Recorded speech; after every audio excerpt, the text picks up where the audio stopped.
Fellow Africans, my name is Pascal Sungu, and I'm from Kenya. And now we are quiet as we hear Julius Malema of South Africa shouting at the top of his voice, telling the world, kill the Boer, shoot the Boer.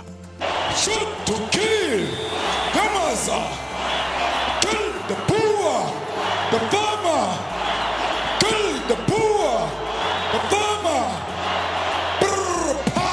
Now, I want to tell you without no fear of doubt that once Julius Malema is done with shooting and killing all the Boers in South Africa, he will now instigate a war between the San, between the Zulu, between the Xhosa, between the Swana, between the Fulani, the Swazi, the Sotho.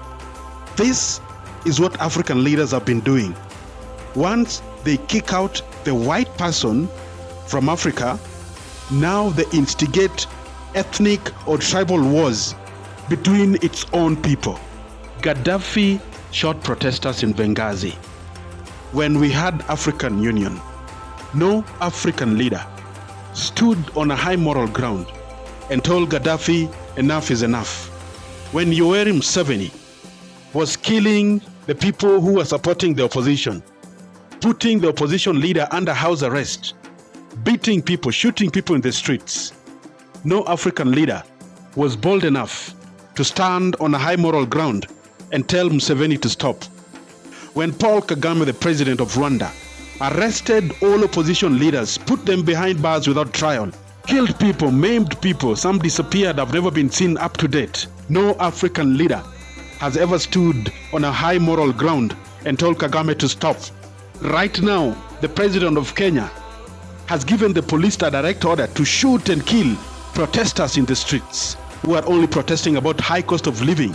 When former Sudanese President Omar al-Bashir committed genocide against the Fur, the Masalit and the Zangawa groups, no African leader was bold enough to stand on a high moral ground and tell Omar al-Bashir to stop killing fellow Africans. All these atrocities have been committed in Africa by the sitting African head of states. And because they cannot correct each other, they let this happen.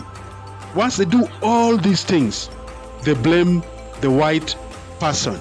The moment we embrace each other as one people in our respective countries, that is the moment Africa will move forward, will unite, will have a common currency.